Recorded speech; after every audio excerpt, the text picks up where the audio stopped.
Sixth graders at the East New York Family Academy spent a recent morning at the Museum of Jewish Heritage learning about the Holocaust. It was very emotional. People's families were broken apart. It doesn't really make sense because all of us are human. It wasn't right.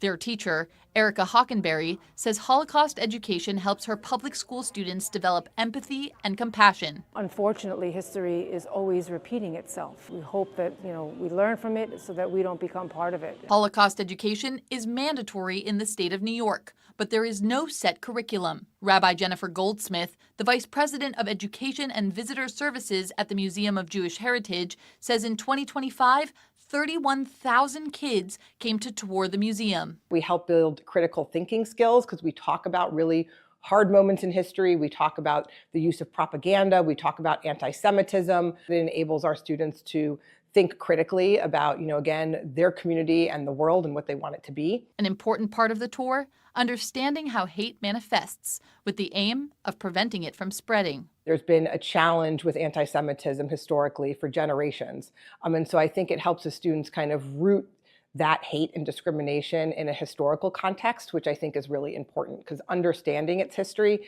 can help combat it today. Anti-Semitism is prevalent in New York City. While approximately 10% of the population is Jewish, anti-Semitic incidents accounted for 57% of all reported hate crimes in 2025, according to NYPD data released earlier this month. Speaker of the New York City Council, Julie Menin, announced a 5-point action plan to combat anti-Semitism, which includes giving the Museum of Jewish Heritage $1.25 million over 2 fiscal years to develop a new virtual Holocaust education experience. Menin is the daughter and granddaughter of Holocaust survivors and says education is the antidote to hate. For me, this is deeply personal. Unfortunately, there are not that many survivors left, and so it's very important that we keep their stories, that we would tell their stories. The students at East New York Academy had a unique opportunity while visiting the museum, meeting and questioning Holocaust survivor Fred Schoenfeld. Born in Czechoslovakia, his family survived numerous close calls,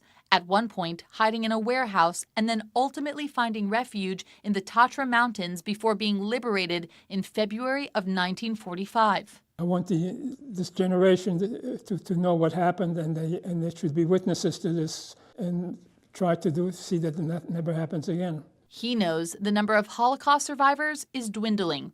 According to the nonprofit Blue Card, which provides financial assistance to needy survivors, there are about 14,000 to 15,000 of them left in the New York City metropolitan area. I feel very, very fortunate that I have the ability and the chance to tell it to future generations, because soon there will be no survivors left, and they'll have to carry on with the stories. It's a responsibility those sixth graders take seriously. I do feel a responsibility because I just want to make sure people know about this situation that happened years ago and that it doesn't repeat again because it's horrible. Emma Barnett, New York 1.